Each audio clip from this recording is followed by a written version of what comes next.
Welcome back to Professional Issues and Ethics. The focus of today's lecture will be on the counseling relationship. We know from the literature review that counseling relationship has a significant impact on treatment outcomes. Trust that the cornerstone is the therapeutic alliance. And with that being said, we must recognize our own values, attitudes, and beliefs and biases in order to manage them and be able to continue to offer a safe place for people to explore their needs through the treatment episode without imposing harm onto others. And in doing so, we allow the counseling relationship to flourish and serve the needs of individuals in front of us and not fulfill our own needs. We will begin to discuss what counselors are tasked with. So, what is the role of being a professional counselor, and how does a professional counselor act with dignity and respect in an ethical manner? We need to look at some of the fundamental pieces. We know that establishing a trusting relationship is the most important thing that we will do in any counseling relationship. We must also recognize that this will look different for every relationship that we have. Each individual comes with their own presenting needs, their own concerns, and their own identity. This is not a one size fits all approach. We must also be able to adapt to the needs to meet everyone's needs in an informed way. And in doing so, we're going to be looking to respect and dignity to promote the welfare of all in which we will be working with.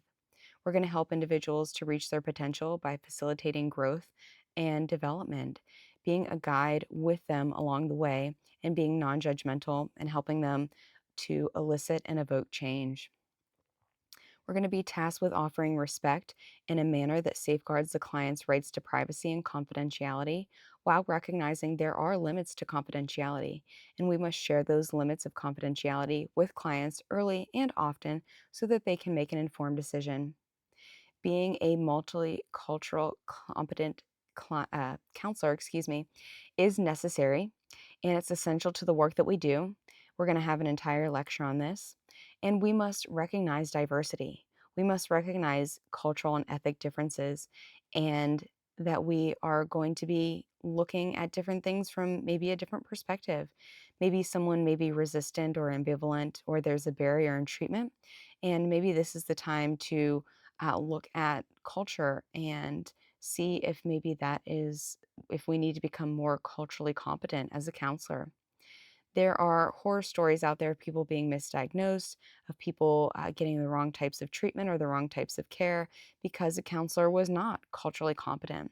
So, how can we possibly establish a trusting relationship if we are not culturally competent?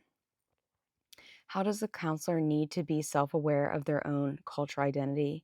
And how may this or may not affect identity, values, beliefs, and biases of our clients? What do we bring to the relationship and how do we manage that? How do we recognize our own values, our own beliefs, and our own biases and work with people that may have the exact opposite values of us? Getting supervision around this is going to help to address it. When it comes to self disclosure, we have to manage when it's appropriate and when it's not appropriate and when it may actually do more harm. So there's some very gray areas that we will work through as counselors. Trust your gut and always reach out for consultation and support from others. It is okay not to have all the answers. In fact, it's very normal. So let's take some time to think about that. And do you mind if we get back to this at a later time, just asking the client things like that? We are advocating for our clients and we're advocating for social justice, and we need to think outside the box. Be an advocate for change and growth. Change is constant, and we need to be able to advocate for the welfare of our clients to be able to promote change. As far as the informed consent process, every counseling relationship will require paperwork. There are a lot of paperwork regulations, and they serve a very strong purpose in the counseling relationship, specifically the informed consent process. So we need to take our time in working through paperwork with individuals to ensure that they have comprehended the information and know what they're signing off on. They know what they're getting into. The informed consent is part of the process of disclosing the nature of the treatment and the recovery support services that are available to them. We want to do this so that the client can make a voluntary and informed decision as to whether or not he or she would like to participate in this professional relationship. Recognize that the person has a choice of any treatment provider, that they choose to work with you and choose to work with your agency, and there's something significant about that.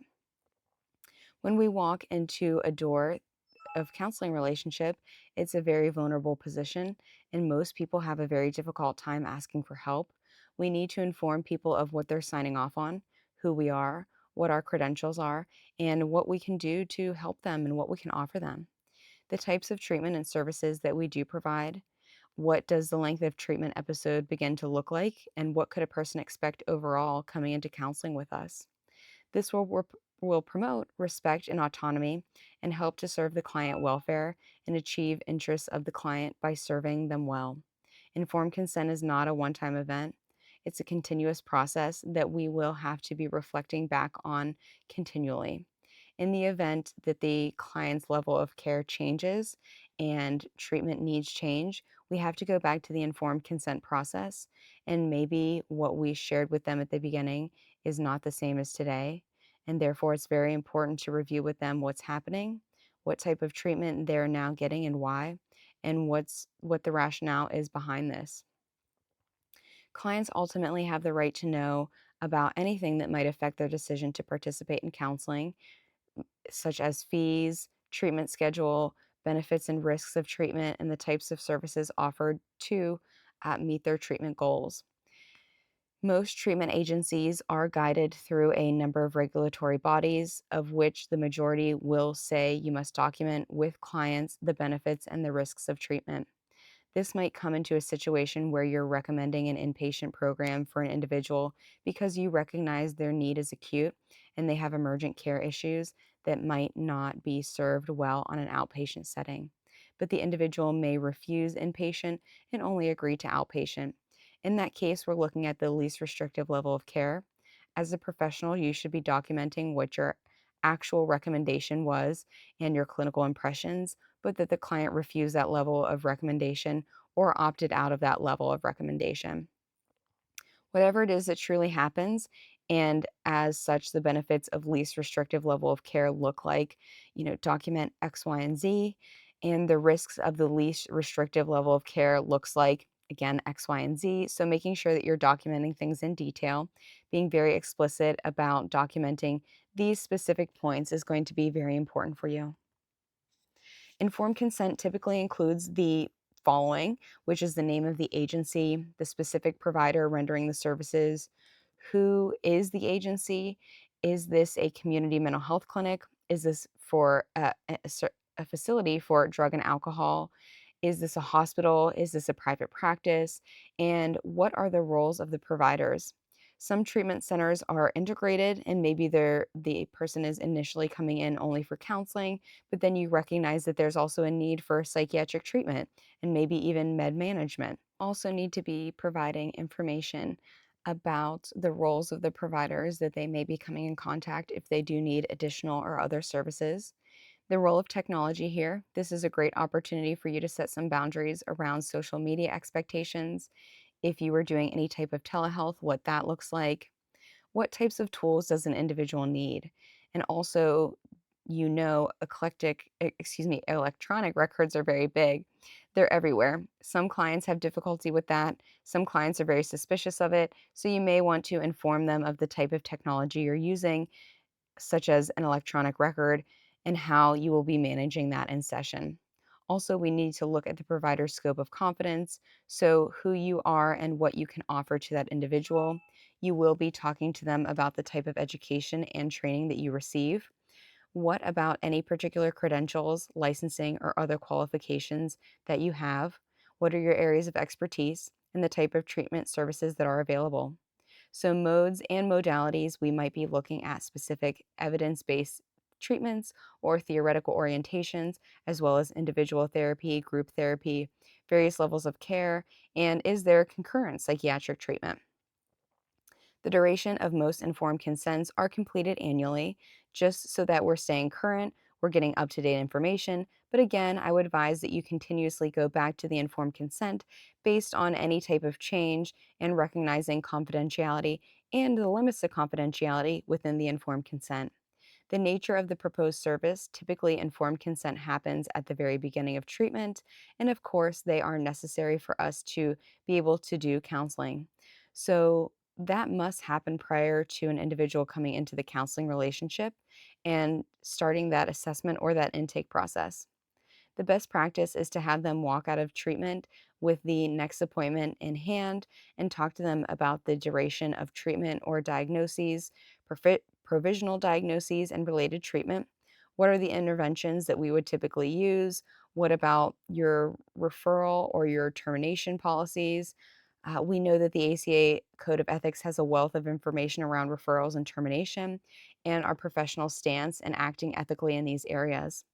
Typically, if it's covered by a third party payer or insurance, there is billing, and that happens in the background. If you're private practice, there are self pay options happening. And when you're collecting your fees or you're collecting them upfront at every session, having that conversation early on so that people know what to expect and that you're staying consistent there. What if somebody doesn't have money to cover the cost of therapeutic session? How do we begin to manage that?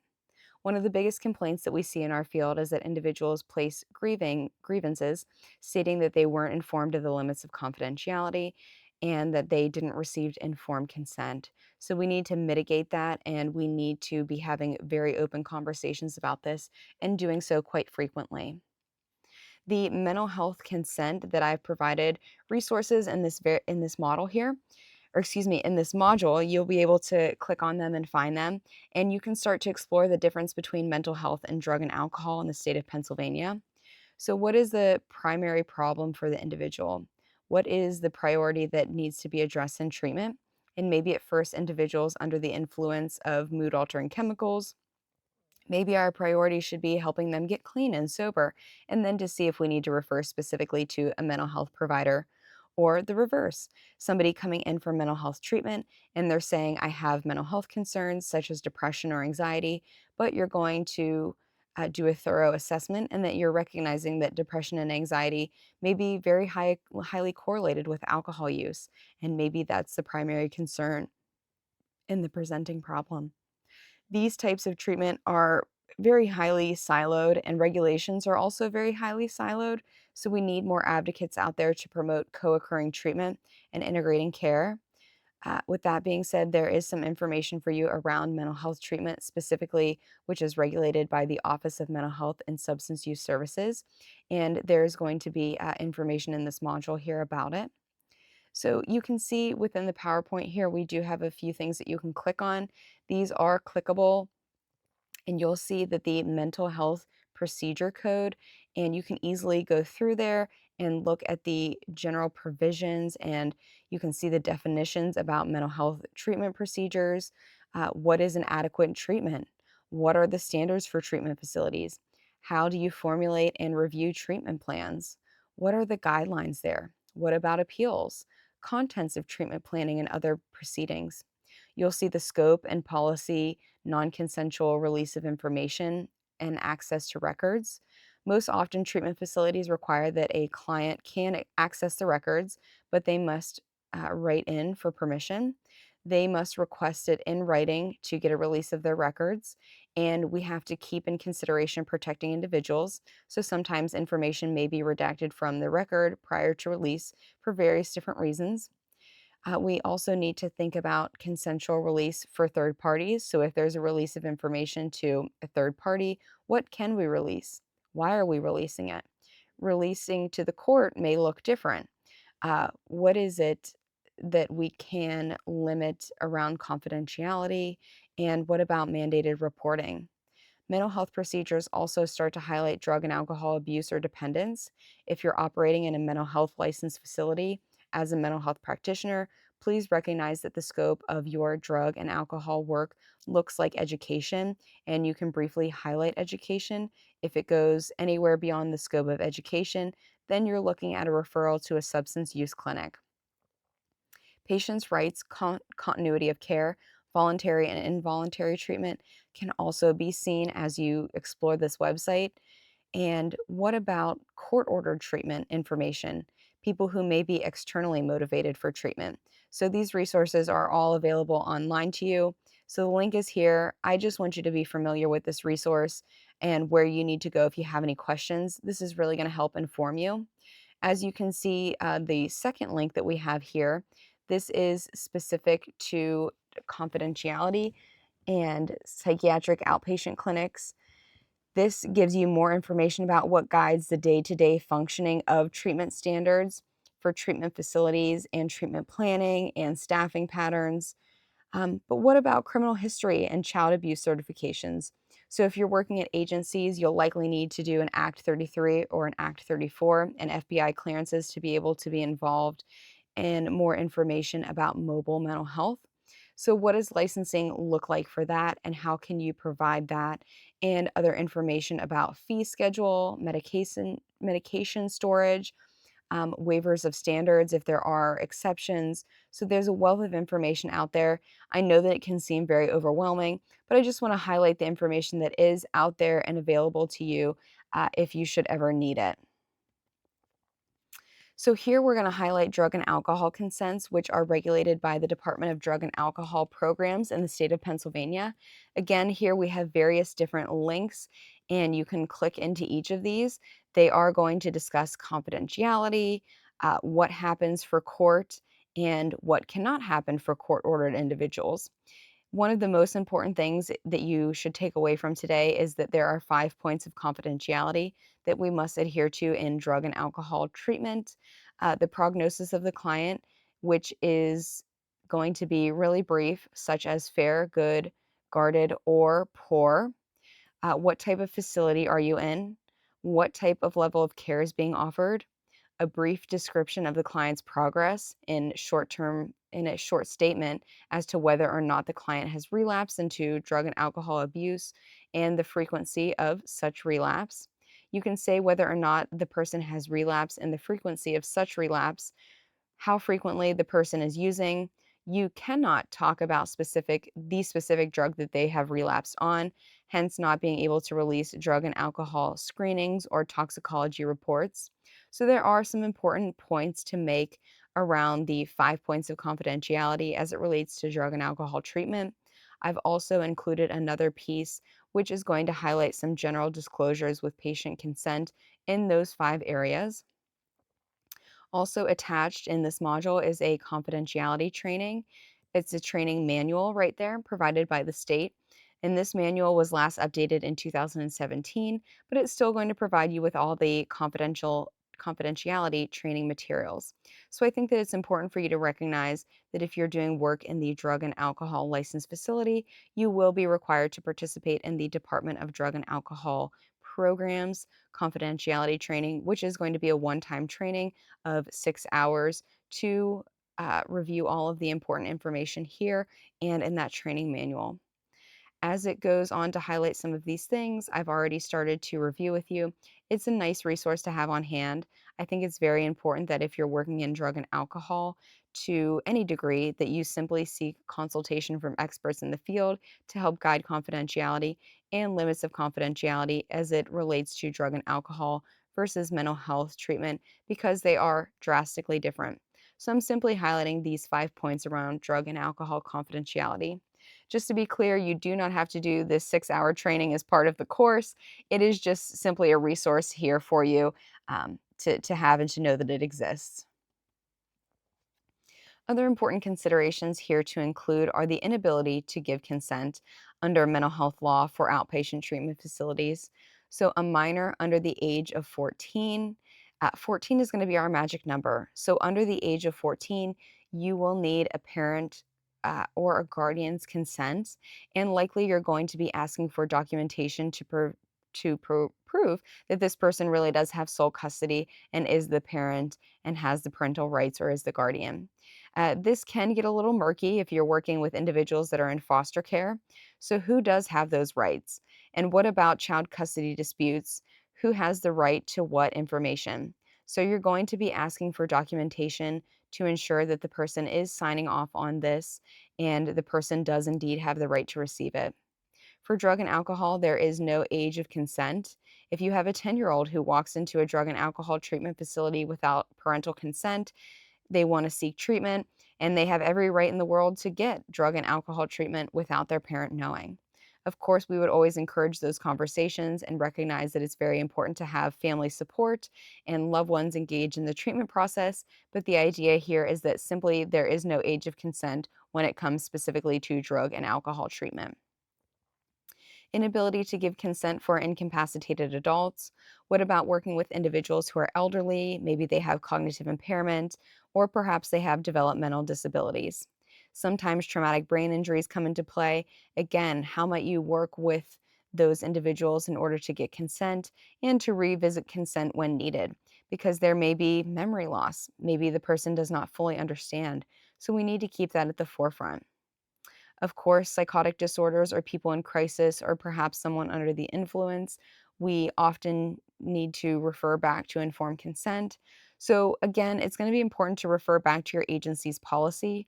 Always look to your supervisor's guidance. But in the event that someone is in crisis or under the influence and you're having them sign off on documentation, we need to continuously go back to that living, breathing document to ensure that people are fully comprehending and acknowledging what it is that they have signed up for. Here we may be working with mandated clients. Revert back to whether this is a mental health or a drug and alcohol specific scenario. Again, it will look highly different, but I think when people are court ordered to treatment, most often you will see that people are court ordered for an assessment in their court order to follow through with treatment recommendations and ask the court ordered for documents to help them understand as well. Make sure that you know what your obligation is to the individual. Education is going to be very, very important. So, we're looking to provide someone with psychoeducation in addition to therapy. Clients can revoke consent at any point in time, and we need to have a conversation with them when it does come to that and ask them about the intent and make sure that they know what it means if they revoke consent. You may also have clients that absolutely refuse to sign consent. Maybe they don't want a significant other to know that they're in treatment.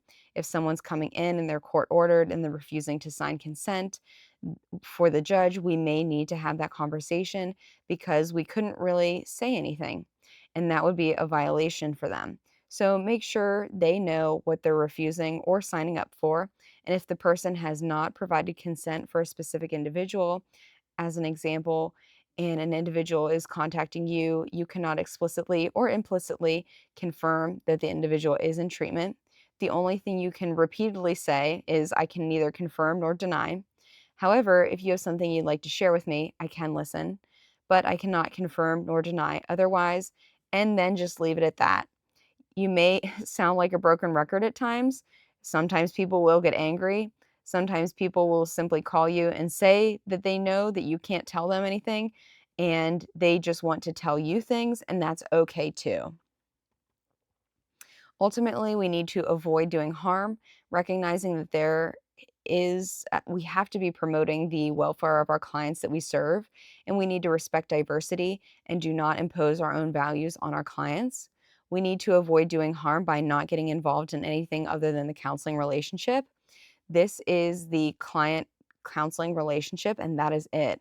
Our boundaries are set to that perspective, and we're having those conversations. We do not want to find ourselves in a counseling relationship with people who we have a previous relationship with. A sexual or a romantic partner in a client counseling relationship. This is not a good idea. This is absolutely prohibited. There are regulations that say it's prohibited for at least 5 years. I would say that this should go on indefinitely. Once you do have a counseling relationship with someone, you automatically have a different role with them. Social media is going to be very big. Dating sites are very big. We know that technology is running rampant, and we need to safely manage any type of technology in relationships and be clear with individuals that if you're seeking to be a friend with me on Instagram or some other platform we're using that's outside of the scope of the counseling relationship, this is simply not permissible, and here's why.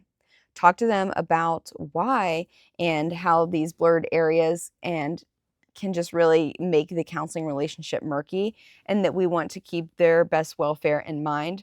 So if anything comes up, such as any areas, it is absolutely crucial that we need to be documenting. If it's not documented, if it's not signed off on, it's as if it never happened. So you want to protect yourself, you want to protect your liability, and you always want to be acting in the best interests of the client and protecting them.